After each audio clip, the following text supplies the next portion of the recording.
السلام على مشاهدينا أينما كنتم، أهلا وسهلا بكم في هذا المساء. أحل ضيفا على رجل عشقت صوته وكلماته وهو ينقل الأخبار لنا. سنخرج في هذا الفاصل لنتعرف على صاحب جواز سفر دخل إلى قلوبنا بدون فيزا.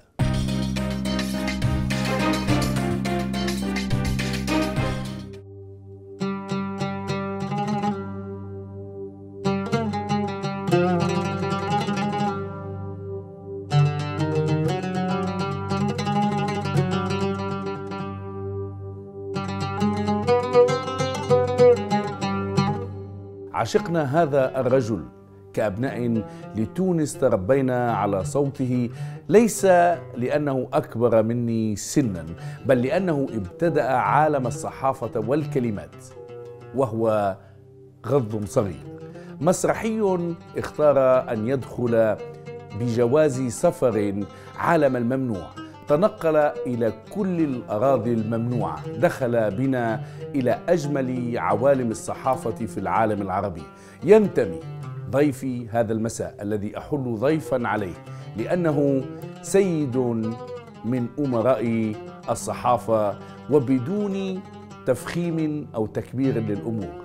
الحبيب الغريبي أحببناه في تونس وأحببناه صحفي عربي بامتياز. الحبيب الغريبي ضيف مش ممنوع هذا المساء.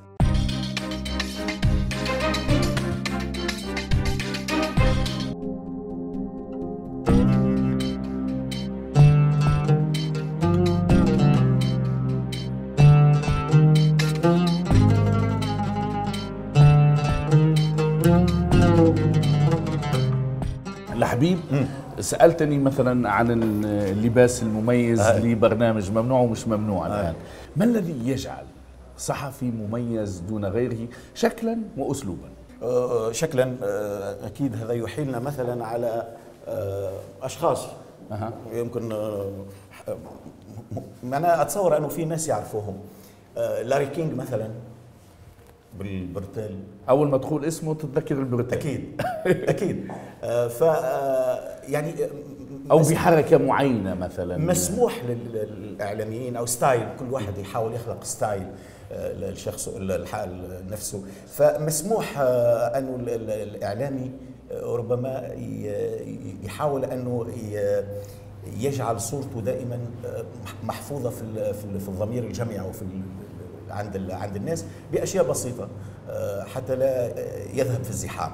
حتى لا يذهب في الزحام. أكيد، تفصيل مهم فعلا، لأنه هناك كثيرون مروا ولم يتركوا شيء، لا على مستوى الأسلوب، لا على مستوى الشكل والمظهر. يعني بالنهاية مش ممكن أن كنا نكون مثل الدجاج الحاكم، يعني نتكلم مثل بعض، نلبس مثل بعض، نتفاعل مع الآخرين والعالم بنفس الطريقة. فطبعا هذا مش ممكن يكون بطريقة الافتعال وبطريقة الاصطناع، فالمشاهد يعرف أنه هذا يصطنع وهذا يفتعل وهذا طبيعي وعلى سجيته وعلى كذا. فصحيح هذا موجود، وهناك من يجتهد، يعني يجتهد لإنجاح هذه العملية.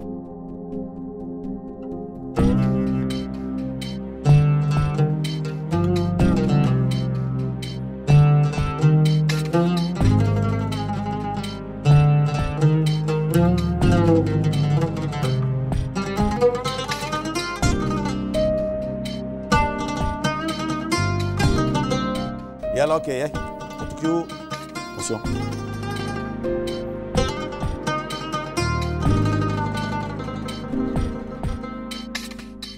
يا صبرين، ما فهمتش علاش انت كنت احسن ياسر من هكا. لا توا كي تقول ومع وينها قبل كما دعا رئيس الدوله اعاده النظر في القانون الانتخابي، هذا كليب، يعني هو باش يتكلم مره اخرى. هذه الويه محطوطه، الكليب محطوط هنا، كليب هنا فونو.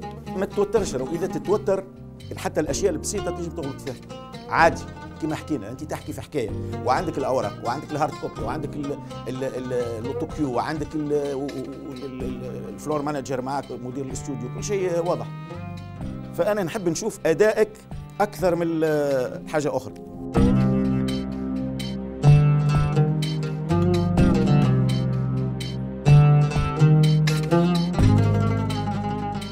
الإسرائيليين كيفاش تنجم تغطيها؟ هل أنه أنت تجمل الواقع؟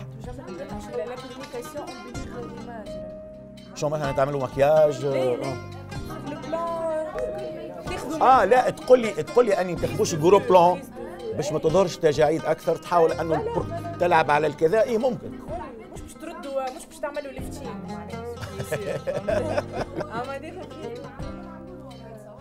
هذه أن نظهر بهالتجاعيد هذه. شنو هي الرسالة الخاطئة اللي وقع تمريرها للناس؟ أعطيني الكيو.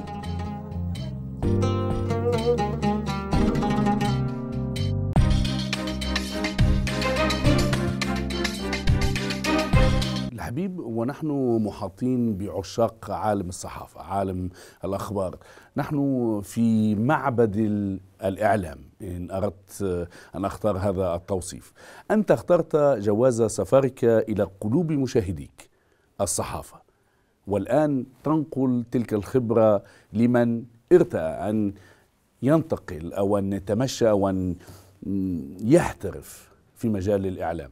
العالم العربي الآن مع كل تحولاته لا زال الإعلام فيه لم يأخذ هوية خاصة به، كيف ترى ذلك؟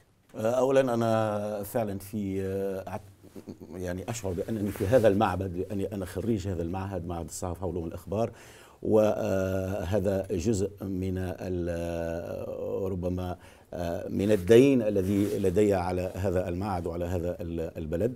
ومشاركتي في هذه الدورة تعتبر بالنسبة لي يعني إضافة ليس فقط للطلبة ولكن لي أنا أيضا، حتى يعني أضع نفسي مرة أخرى في السياق الجديد والحقيقي. ولا زلنا نتعلم أكيد. يعني أحيانا تتعلم أشياء تعتقد أنك تعرفها، ولكن بالنهاية تكتشفها في إبانها. يعني في أشياء كثيرة، وعالم الاتصال والإعلام عالم متحرك جدا. يعني مثلا في الفترة التي درسنا فيها في معهد الصحافة كانت تقريبا 50 أو 60% من هذه التكنولوجيا التي نتعامل معها الآن غير موجودة. صح. فأصبح للإعلام طعم آخر، أصبحت للصحافة طعم آخر، ولا بد أن تساير كل هذه يعني التطورات. وأتصور أنه طلبة معهد الصحافة وعلوم الأخبار في تونس يعني يحاولون قدر الإمكان مواكبة كل هذه التطورات، ليس فقط بالدراسة النظرية والأكاديمية، لأن الإعلام بالنهاية والصحافة هي تراكم خبرات وتراكم تجارب ربما تقصر الطرق على تقطيع السراويل في مقاعد الدراسة. الحبيب، إن قلت أنه مثلا بعض البلدان تتميز أكثر من غيرها في مجالات معينة، مثلا عندما نقول البرازيل نتحدث عن الفوتبول، تقول مصر مباشرة تمشي للسينما، تونس تكاد تكون بلد عندما يذكر مجال الإعلام تبرز أسماء التونسيين. لماذا يتميز التونسيون دون غيرهم أو أكثر من غيرهم في هذا المجال؟ لابد أن نكون أمناء في هذا التوصيف، لأنه الواقع لا يتطابق تماما مع الطموح. هل نقول بأن هذه الأسماء هي استثناء أم أنها القاعدة؟ أتصور أنه مشكلة الصحفي التونسي هو أنه يعاني من إحباطات كثيرة في بيئته الحاضنة في الداخل، لكن هذا لا يعني أنه غير قادر على العطاء وغير قادر على الإبداع. لماذا ننجح خارج؟ بالضبط، يعني هذا السؤال دائما يطرح علي شخصيا. لماذا عندما يكون هناك صحفيون لا يجدون حظوظهم أو فرصتهم، يكفي أنهم ينتقلون إلى تجربة أخرى في الخارج فتقريبا يعني يتميزون بشكل أوتوماتيكي. أنا هنا أتحدث عن ما يسمى بالمنظومة أو السيستم، ما يسمى بالسيستم، لأنه ضروري جدا أن يكون الصحفي داخل هذه المنظومة وليس خارجها. صحيح يعني كل الأسماء تقريبا التي هاجرت واحترفت في عالم الصحافة والإعلام وحتى أشياء أخرى لها علاقة بالعالم بهذا المجال نجحت وتنجح ولها بصماتها في هذا المجال. أتمنى أن تتوفر البيئة الحاضنة في الداخل التونسي لكي يقدر الصحفي على أن يظهر هذه المواهب كلها. الحبيب، وسننتقل بعد قليل إلى مكان آخر. هل الإعلام في تجربتك الخاصة مرتبط فقط باختيار دراسي نظري، فقط وجدت نفسي في هذا المجال، أم هناك اختيارات ثانية، الموهبة وحب البروز وحب أن يكون أمام الكاميرا؟ بين هذا وذاك، بين هذا وذاك، هو أكيد أنه لابد أن تكون هناك ما يسمى بالاستعدادات الفطرية. يعني للشخص تكون له يعني اتجاهات معينة لمجالات معينة. يعني هذا ينسحب على جميع مجالات المعرفة. ولكن في السنوات الأخيرة الأمانة موضوع الصحافة وموضوع الإعلام لم يعد مرتبط ارتباط عضوي وكلي بالمناهج الأكاديمية. يعني خلاص أنا درست في معهد صحافة أو في كلية صحافة فسأكون صحفي وانتهى الأمر. لا، الآن تغيرت الأشياء، بدليل أن هناك دراسات تقول بأن معظم المتميزين في مجال الإعلام والصحافة هم ليسوا خريجي صحافة. يعني بالعكس، ربما لكن ذلك يخلق توتر أحيانا بين المختصين من درسوا في عالم الصحافة. لماذا يدخل إنسان من خارج عالم الصحافة وينجح، وأنا من درست وتعبت واعتقدت أن لي هذه الموهبة، يعني خذلي بلاصتي؟ لا ننسى أن الصحافة والإنسانيات والعلوم الإنسانية ليست علوم صحيحة. نحن لا نتحدث عن رياضيات، لا نتحدث عن طب، لا نتحدث عن هندسة. يعني لا يمكن أن تكون الدراسة يعني أو ما يعطى في هذا المجال هو صحيح 100%. يعني هناك تقديرات، هناك مقاربات أخرى، هناك مدارس، هناك اجتهادات، وأيضا هناك الموهبة. هناك ناس يعني قادرين أنهم يعني قادرين على الاستيعاب أكثر من غيرهم. فهذا ما يؤدي إلى أن العمل الصحفي لم يعد مقترن أو لم يعد شرط أساسي أن تكون درست الصحافة. يعني يمكن هناك الآن أصبحت هناك طرق أخرى، دورات مكثفة من زوايا معينة. نتحدث عن الموهبة، نتحدث عن دراسة، نعم. ولكن أفضل أركان المثلث العشق والمغامرة. أكيد. سنغادر إلى مكان آخر ونواصل هذا الحوار متحدثين عن جواز سفر مع الحبيب الغريبي. نواصل الرحلة من تونس وغيرها من مدن عرفت خطوات هذا الرجل.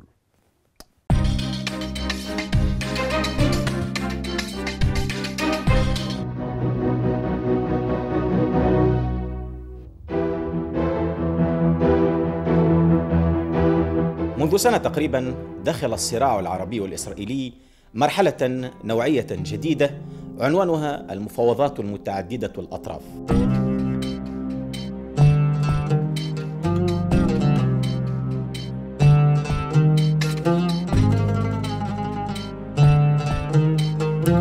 نيلسون مانديلا الذي تحول إلى شبه أسطورة كان سجين النظام العنصري آنذاك.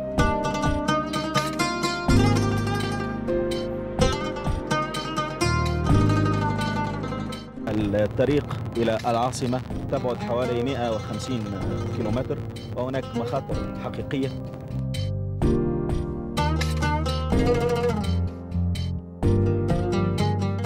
أن يبيت الإنسان على الطوى، أن يعرى، أن يجوع، فذلك أمر أصبح في عداد العادي في بعض المناطق الإفريقية، ولكن أن يكون بلا عنوان فهذا أمر قاس كثير.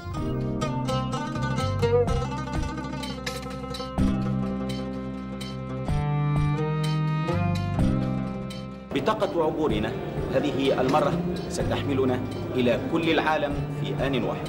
قرطبة مساحة إسبانيا في إشبيلية في جنوب إفريقيا، كرواتيا، يوغوسلافيا، الأمم المتحدة.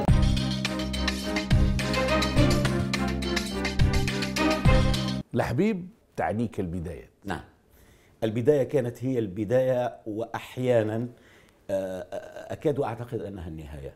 يعني هذه البدايات كانت في حد ذاتها تستبطن نهايتها. مثلا ما أشرت إليه، هذه التجربة التي أعتز بها تجربة التحقيقات الكبرى، وكانت أول تجربة تقريبا في التلفزيونات العربية حتى قبل ظهور الفضائيات الكبرى. يعني أذكر أن أول حلقات كانت في أواخر الثمانينات بداية التسعينات. إذا قلت كبرنا معه وهو لا يكبرنا سنا، يعني وأنت دخلت عالم الصحافة 14 سنة يا حبيبي؟ 14 سنة تقريبا. كان دخولي إلى حد ما غريب نسبيا، ولكن في السياق آنذاك الزمني وفي ذلك الزمن الجميل كان يمكن أن يكون مفهوم إلى حد كبير. يعني كنا نفعل كل شيء، المسرح، الموسيقى، الإذاعة، كنا الرياضة، كل شيء. يعني كان وقتنا، كنا لا نمتلك هذا الوقت لأنه كان ممتلئ دائما. يعني دخولي إلى الإذاعة مثلا، عندما أعود بالذاكرة أعتقد أنه كان طبيعي جدا. وربما عندما أقول هذا الكلام لأصدقاء أو لأشخاص آخرين يستغربون كيف في سن 14 سنة، يعني يفترض أنك طفل وربما تلعب بالزربوط او مش عارف شو. كيفاش باش نترجم على للمشاهدين؟ الخضروف. يعني كيف يمكن ان تقنعني بانه في 14 سنه وانت في الاذاعه، والاذاعه كانت محترمه جدا، نتحدث عن اذاعه صفاقس تحديدا، يعني كان صوتها يصل الى، كان معكم عبد الكريم مخطاطة قبل بعد؟ يعني تقريبا في نفس الفتره، ولكن انا اذكر اسماء جميله عن انا ذاك عشرت قامات وهامات كبيره وانا طفل صغير، فكنت احتك بها ليس فقط على مستوى النقاش والحوار، ولكن على مستوى الرؤيه. يعني كنت كل مره لما الصباح نشوف مثلا الله يرحمه محمد قاسم بسدي، كان آنذاك مدير الإذاعة ومن أيقونات الإعلام التونسي، كان يعني أشعر بالامتلاء لمجرد أني شفته، يعني مش بالضرورة أني أحكي معه. كان محمد الجموسي بعوده وهو في أواخر عهده، فكنت أذهب أسترق السمع. يعني أنت فكنت كان فضاء، كنت تشوف أحلى فيديو كليب قهوجي وتراه مرة.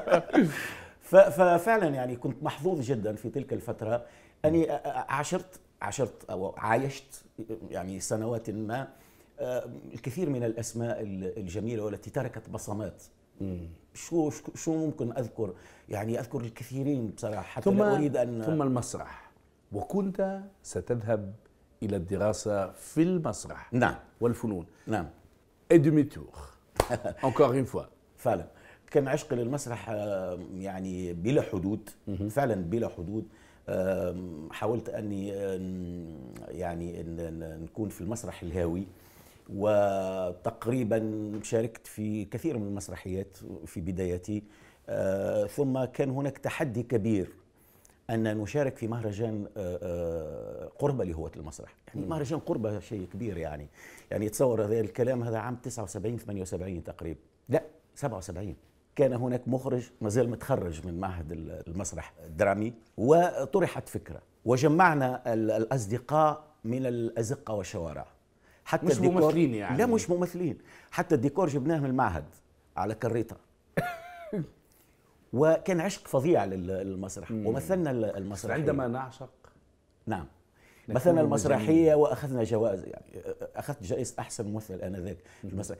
كان المفروض أني أكمل في مجال المسرح، وتقريبا كان القرار أني أنتقل إلى معهد المسرح أو السنتر دراماتيك، معهد الدرامي، مركز الفنون الدرامية في باريس.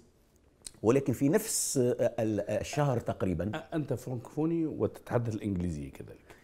طبعا، يعني اولا بحكم التعليم وبحكم وجودي في الخليج لمده طويله، لان اللغه الانجليزيه تكاد تكون ضروريه. تعدد اللغات مهم للفن والصحافه. أكيد. الصحافه ضروري، يعني مش مهم فقط بس ضروري. اذا ما تمتلكش نصيص اللغه التي انت تشتغل فيها، هذا اولا، يعني تفاصيلها الصغيره. سمعت هذا القول: اليتيم يتيم لغات. اكيد.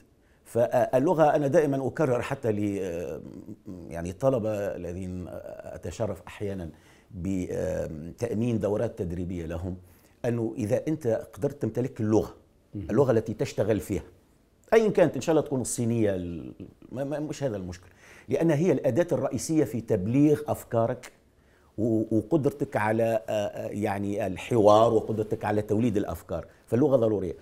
طبعا أنك تكون ملم بلغات أخرى أصبح أكثر من ضروري الآن، أكثر من ضروري. لغات الحية وحتى غير الحية، يعني اللغة كائن حي لابد أن تتعامل معه.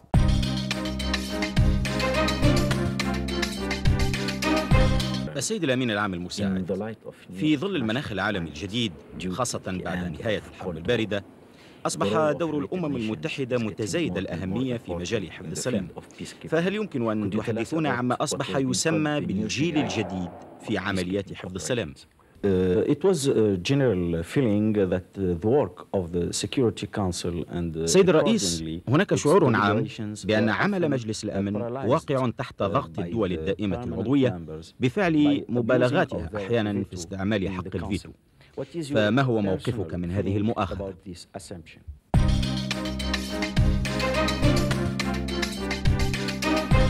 أجمل لحظات جواز سفرك وأنت طير مسافر، لحبيب جواز سفر. هذه تجربة مثل ما قلت لك عماد، يعني أعتبر أنها اختزلت كل التجارب. اختزلت؟ تقريبا. ربما اكتفيت بشكل كبير يعني من هذه التجربة، مكنتني من أني يعني أصبح يعني كائن عالمي في لحظات فارقة جدا في التاريخ الحديث، في عدة قضايا، في عدة بلدان، أو حاولت أن أقرب من الشعوب، من الأمزجة العامة. يعني وصلت لمعرفة أن العالم كبير جدا، يعني وأن الأمور كلها نسبية، ليست هناك ثوابت في هذا العالم، لا على المستوى الحياتي ولا على المستوى المعرفي أيضا. يعني نعتقد أحيانا أننا كسبنا المعرفة، كسبنا الحقيقة، كسبنا الإبداع، كسبنا كل شيء، ولكن تتضاءل هذه عندما يعني تتعملق، عندما تذهب، عندما تتوغل في ثنايا هذا العالم. وهذه التجربة فعلا مثمرة، ليس فقط في مجال الأداء الإعلامي في حد ذاته، قد يكون فيه وعليه كما يقال، ولكن على مستوى التجربة الشخصية كانت تجربة رائعة جدا، وربما هي التي خلفت لي الآن الكثير من الإحباطات والكثير من مش عارف يعني كيف يمكن توصيفها وتسميتها، لأني كنت أنظر إلى الأمور بشكل أفضل. كنت أعتقد أن العالم سيتقدم، ولكن يعني بعض البلدان التي زرتها للتذكير فقط اللي تركت بصمة مختلفة في الحبيب؟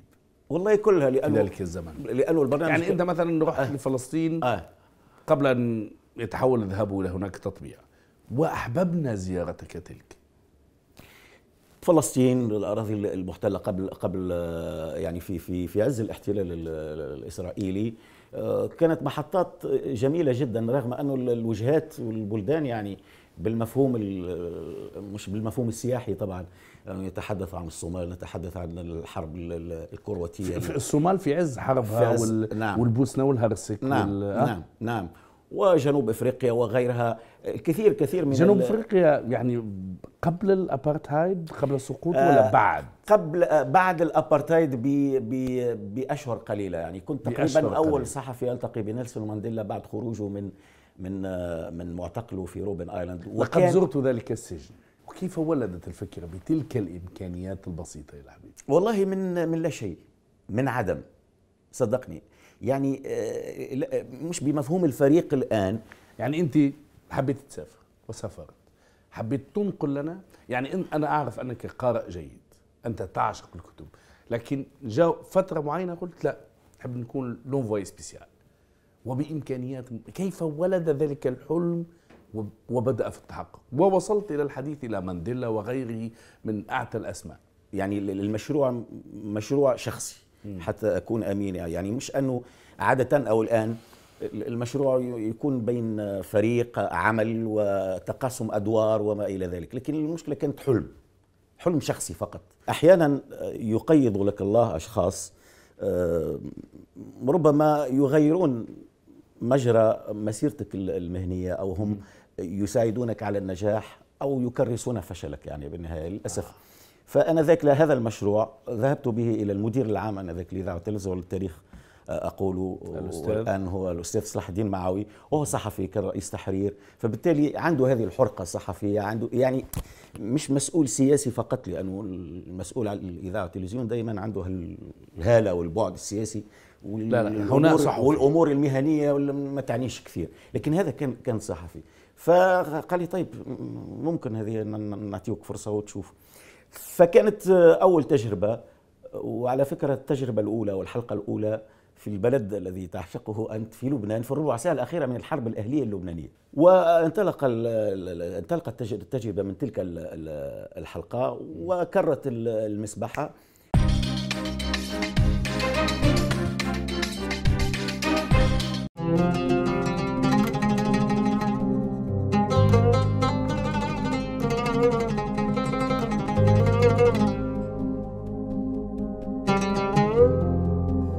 بلد تسيس إلى حد التسوس، نحرته الخلافات، وأصبحت اللغة الوحيدة في السنين الأخيرة لغة الدمار ومشاريع الحرب، وكانت هذه هي النتيجة.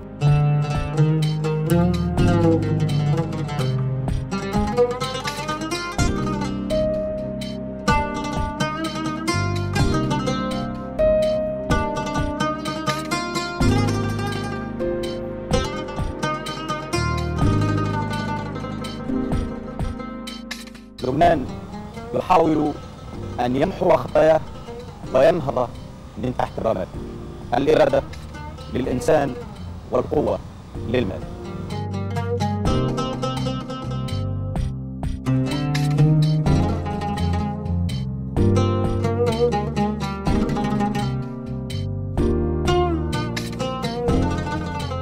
هذه هي ساحة النجمة بكل ما شهدت من دمار وبكل ما شهدت من اشتباكات جعلت هذه المنطقة في نهاية الأمر أثرا بعد عنه.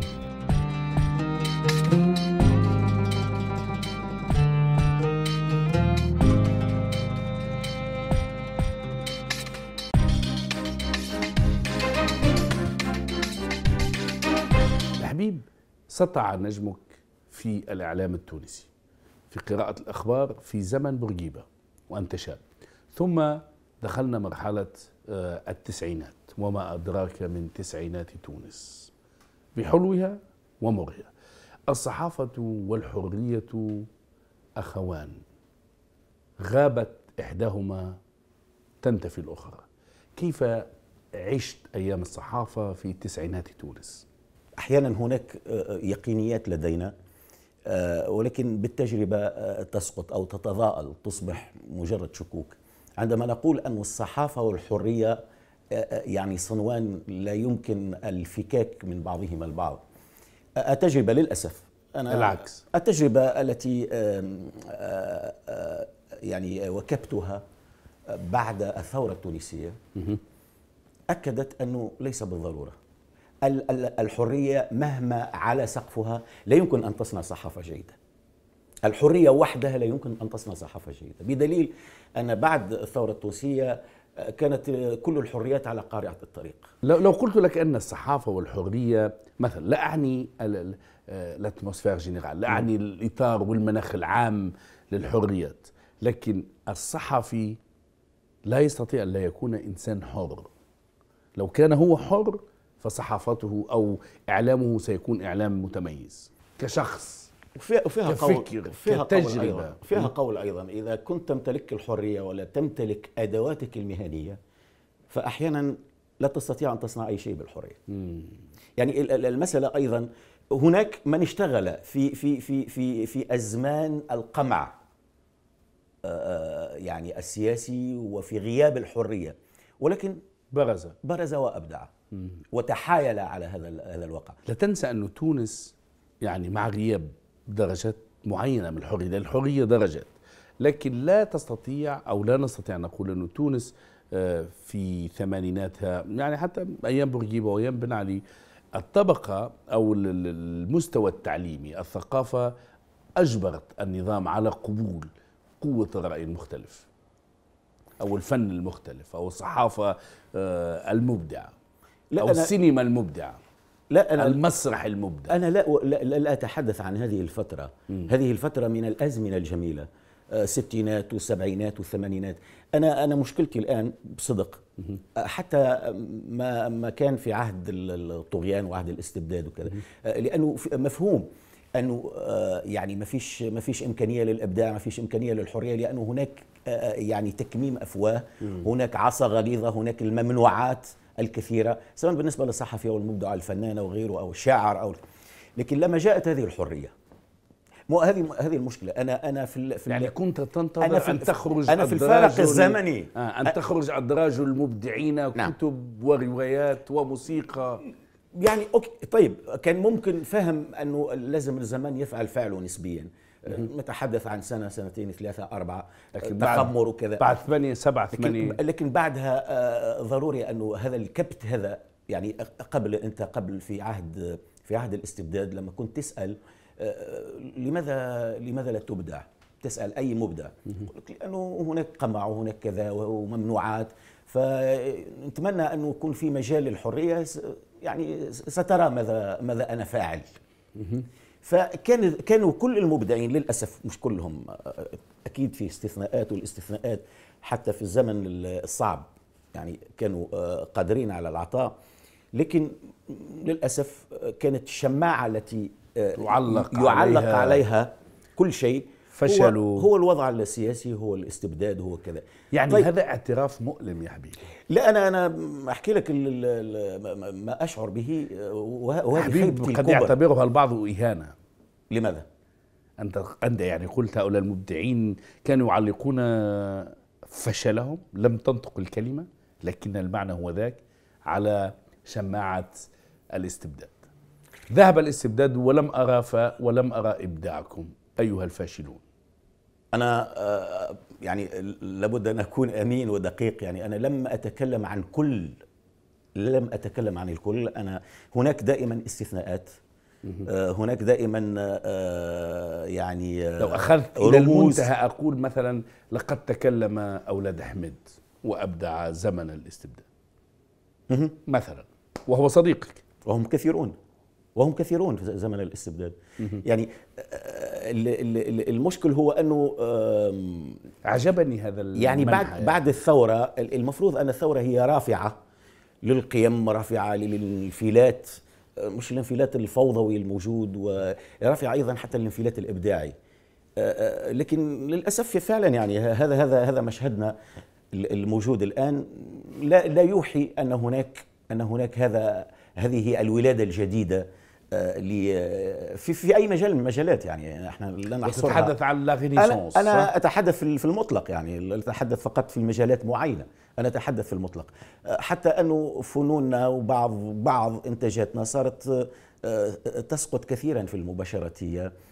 غاب يعني هيك الاشتغال الجميل على الإيحاءات وعلى الرمزية وعلى كذا والتخفي. فأحيانا الواحد يتساءل هل أنه لابد أن يكون هناك قمع حتى يقدر المبدع على التحين أو على يعني أن يحاول أن يخلق من الشيء من العدم صورة إبداعية. فلست أدري. ثم أتت تجربة العالمية أو الصحافة العربية. انتقلت إلى الإمارات. نعم. تجربة تلفزيون أبو ظبي، ثم تجربة تلفزيون الجزيرة. خروجي كان يعني خرجت في ظروف صعبة جدا للأسف من تونس. لو خيرت آنذاك وكان عندي يعني كانت بيئتي حاضنة نسبيا، كان ممكن أني أستمر في تجربة جواز سفر أو غيره. كان في أفكار أخرى وأشياء أخرى، ولكن يعني وصلنا لمرحلة الاختناق. تقريبا كان هناك مطاردة لي على مستوى إيقاف البرنامج وكذا، وحولت وجهتي إلى أشياء أخرى. 97 فحسيت أنه يعني جاء الوقت أنه واحد ممكن يهاجر. وكانت أول تجربة كانت في قناة أبو ظبي، يعني أول ما أنشئت القناة، ثم كبرت في فترة من الفترات يعني حتى أنها كانت تنافس قنوات عالمية كبرى فعلا، يعني تغطياتها لأحداث سبتمبر وتغطياتها للحرب العراق وغيرها. فاكتسبت يعني فتحت الأمور على آفاق أخرى أرحب شوي وإمكانيات أكبر أكيد بالتأكيد، واستفدت منها التجربة للأمانة. يعني كانت تجربة مفيدة جدا بالنسبة لي، فهمت. ثم خلص أنت لما تصبح في هالدائرة، دائرة القنوات الضوء الكبير، يعني ممكن تروح تمشي وتتنقل ببساطة يعني بين، وأنا ذاك كانت فترة الازدهار الكبرى للفضائيات العربية وكذا، وكانت آخر تجربة وما زالت مستمرة مع قناة الجزيرة.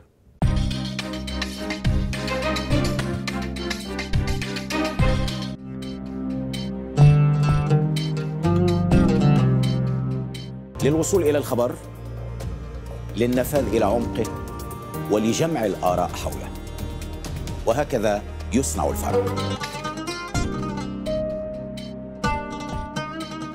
أهلا بكم إلى موجز الأنباء. قالت وزارة الداخلية اليمنية إنها اعتقلت 3 أشخاص في محافظة عمران شمال اليمن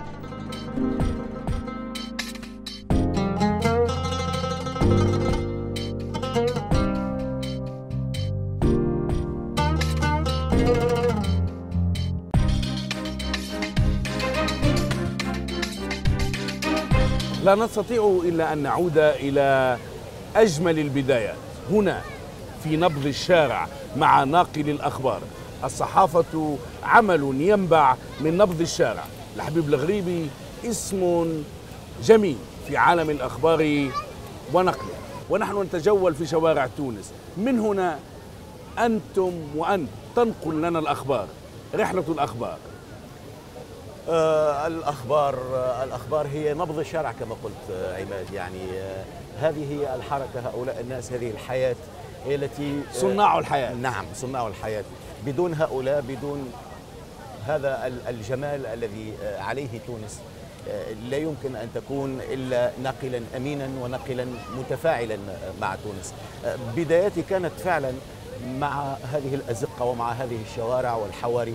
أذكر العديد المرات كم يعني ريبورتاجات اشتغلت عليها على الذاكرة، على التاريخ، على السلوك الإنساني، على هؤلاء الناس. ويعني كنت سعيد دائما في الشارع عندما تقابلني امرأة مسنة وتحتضنني وتشكرني وتقول شكرا على ما قمت. وهذا هو أفضل شيء ممكن يشعر به الإعلامي والصحفي، أنه نجح في عملية هذا التواصل وفي عملية النقل وفي الأمانة التي نقل بها هذه الأخبار. وكذلك في الوثائقيات، عندما تتجول معك عين الكاميرا ولكن لك عينان.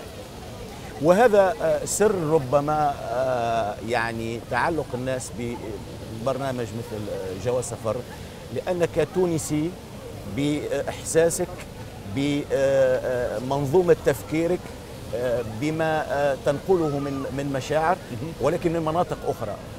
وكأن المشاهد يتمثل فيك ويتماهى مع ما تقوم به، وأنك أنت الذي تقوده إلى هذه الأماكن البعيدة وتحاول تفكيك هذه القضايا الكبرى. يعني يمكن يكون هنا يعني في هذا التفصيل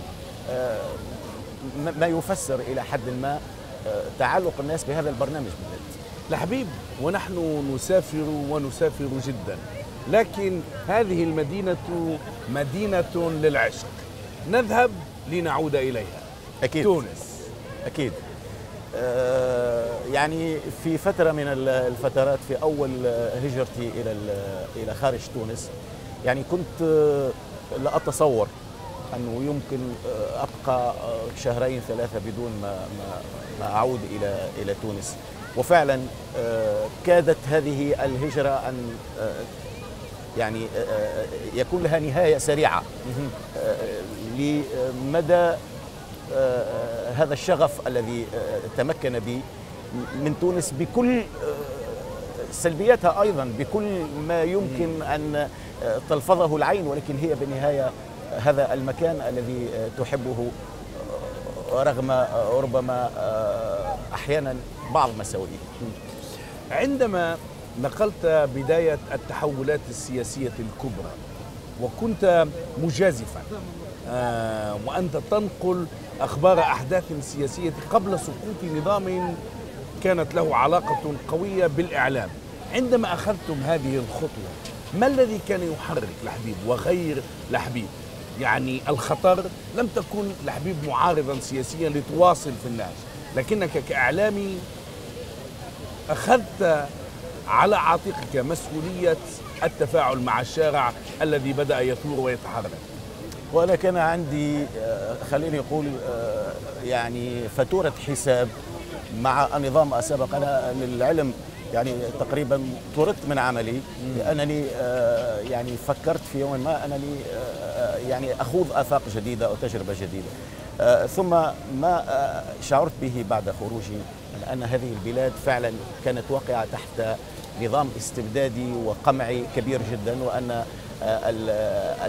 الأفواه كانت مكممة يعني بدرجة أنني لم كنت أعرف الكثير عنها.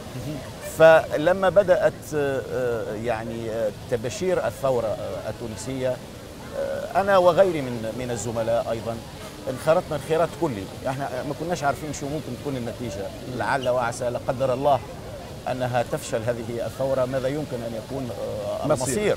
هل أنت حر يا لحبيب فيما في عالم الصحافة في المجالات التي تعمل فيها بدون تسمية أسماء؟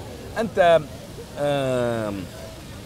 اسم معروف ولكنك أيضا صديق، ومن يعني من خبرتي من تجربتي أعرف أنك صادق وبامتياز.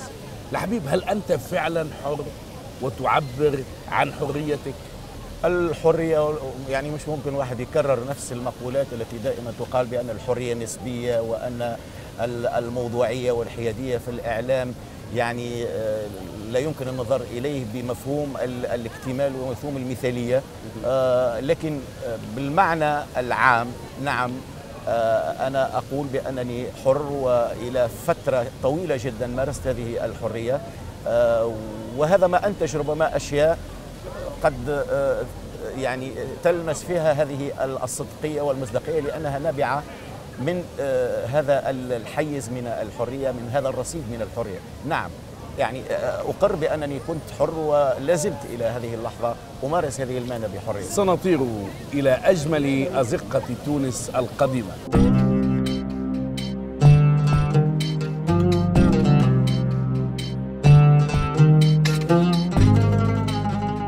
من يأتينا بالأخبار ينقل نقدا يضحكك حيث يجب أن تبكي.